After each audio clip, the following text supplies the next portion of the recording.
guys, welcome back to another video. Well, a little bit of a different video today, but one that will hopefully offer some insight. Many of you know that while I'm not a dispatcher, I have my own fleet, I do happen to dispatch my own trucks. And I have been doing so since 2019, since I suck at delegating, and boy, have things changed. The last time I made a video about dispatching, it was definitely a different time. I was bright-eyed and bushy-tailed. But today, dispatching your own or someone else's truck or fleet means that you have to be part dispatcher, part investigator, part fortune teller, all while murmuring little prayers under your breath that hopefully nothing goes wrong. This is not a video on the technicalities of dispatching. I do have a video on YouTube. I will attach it down below, and I have a dispatching course. But since I have come to realize that many people think dispatching is easy money, I wanted to share what it's really like in 2024.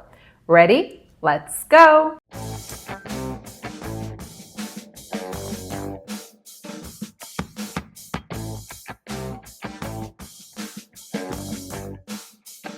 So first and foremost, I like to teach from experience. So we're going to be talking about the spot market here. And we all know that regardless of whether you're talking about the spot or contract market, the market has gone to crap. Now, this kind of market means there are scammy brokers everywhere, and calling loads on the load board especially is the same thing as walking through a field filled with dog doo-doo. You never know when you're going to come across something nasty, and sometimes you find out that you stepped in that dog doo-doo a little bit too late. Now, what do I mean? I mean that a few years ago, it was pretty easy to just find a load and trust that the person who has the load is more or less legit. Today, a lot more is involved before you actually agree to haul a load. So first of all, let's talk about scammers, and I'm going to attach it right here. So you log into the load board, you find a load, you call on that load, you receive a rate confirmation, everything looks legit. There is a signature in the email that looks legitimate, and by the way, this is not one of my loads. This is just something someone posted online. But yeah, here is the email. Now let's take a look at what rate confirmation they sent to this carrier.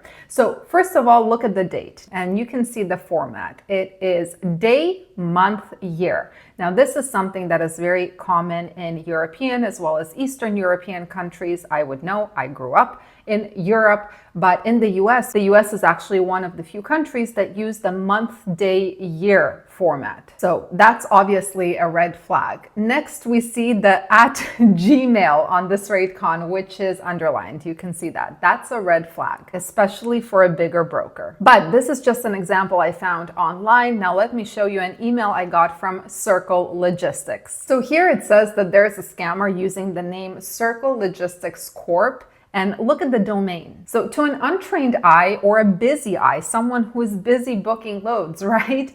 You would never know the difference. Now, some brokers will actually use the legitimate domain, but instead of .com, they will use .co. Or like one of you guys shared with me in an email, for example, Best Bay Logistics, that's the domain name. They will use something like bestbaylogisticsllc.com. I'm telling you, it is a minefield. So how do you avoid falling victim to these scammy brokers? Now, sadly, I had to learn this the hard way. And the first thing to remember is that not every @Gmail email means that this broker is a scammer. Number two, and most importantly, you have to check everything. So let me show you. So let's say you're booking a load through Best Bay Logistics. The first thing you need to do always, no matter whether you know the broker, don't know the broker, go to Safer Web. I'll attach it down below. Go to Company Snapshot, as you can see, and then put in just the name. Let's put it in Best Bay Logistics.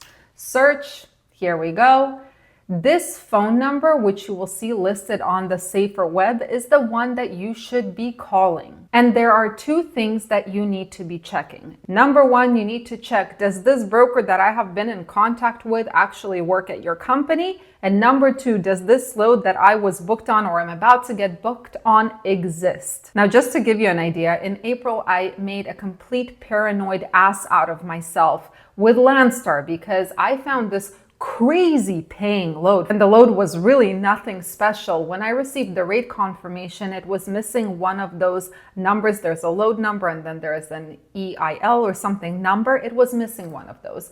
I went berserk calling the corporate office, checking if that broker works with Landstar, checking if we're actually on this load, etc., etc. But sometimes paranoia really does save you. So always, no matter whether you have worked with this broker before or this broker is new to you, always double check using the phone number on Safer Web. Then we have another issue that unfortunately I also had to learn the hard way, and I mentioned it on this channel. You find a broker, everything checks out, they're legit, everything is okay. But when it comes time to paying you, that broker all of a sudden files for bankruptcy, goes out of business, you don't get paid, that's it. So in these instances, you can usually file a claim against the broker's bond, but only if the load was transported interstate, crossing state lines, not intrastate. This is because bonding companies are governed by the FMCSA, which is federal. Another thing you have to realize is that when a broker goes bankrupt or shuts down their operations, you have to be very quick and file against that bond quickly, because if a ton of carriers file before you and drain that bond, you are going to be left without payment. Now, in my case, the bonding company sent me to hell because it was an intrastate load worth $2,500, actually 2 loads back to back. And the shipper just screened my calls. And yeah, I'm out $2,500. Now, could I have prevented this? Yeah, probably. How? Well, it depends on which tools you have. So for me, I use TruckStop, and I want to show you what TruckStop data gives me. I pay for the highest subscription, the Pro, I don't even know what it's called, $149 per month. So when you click on a broker, right away you can see right here, there's the days to pay and the experience. If you click on one of these numbers, you will see that, okay, there's days to pay, 19, which is not bad, and the experience factor is A. But do you see this asterisk? Well, that means that this broker has 1 or more active complaints about non-payment, which is a huge no-no for me. But more importantly, how could I have figured out that this broker was not doing well before they shut down and didn't pay us?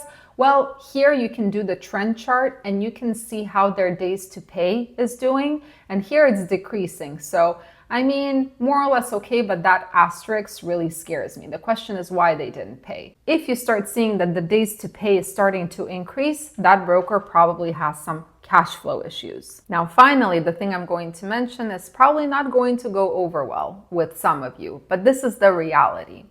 Something I have noticed as of late, especially considering the market conditions right now, and this is a challenge that any independent dispatcher or carrier is going to face, right, is the fact that there is a disconnect. Whether you agree with me or not, the fact is very often there's a completely different viewpoint of the situation depending on whether you are dispatching or you're being dispatched. Now, I'm basing this off my own experience, and sometimes team members think that dispatchers control everything, but the reality is things go wrong in the trucking industry in general, and especially during a challenging market cycle. Sometimes the miles are shorter, not because the dispatcher is trying to screw over the driver. No, it's because those coast-to-coast loads pay $1.60. Sometimes the broker will not pay layover or detention, not because the company or the dispatcher is too lazy to ask for it or because they don't push enough. It's just the reality of dealing with this particular broker, and there is not a darn thing you can do about it. Sometimes a day of work is lost, not because the dispatcher was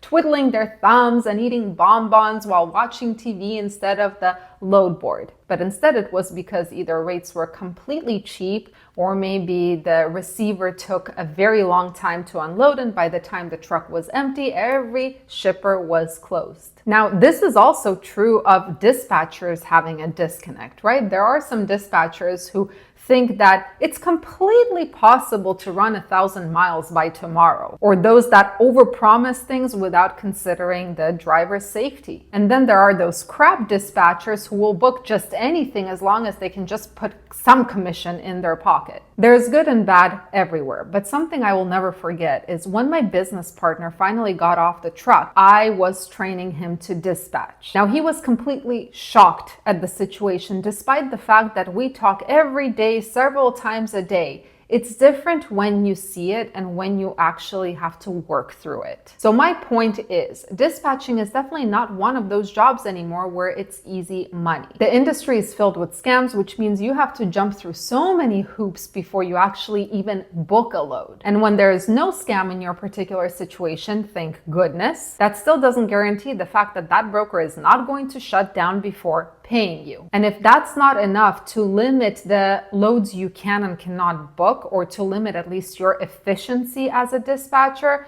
we also have to be aware of the fact that the people we work with will have different viewpoints of the market. They're not wrong, they are just different. And that can change how you have to work and what you can and cannot book.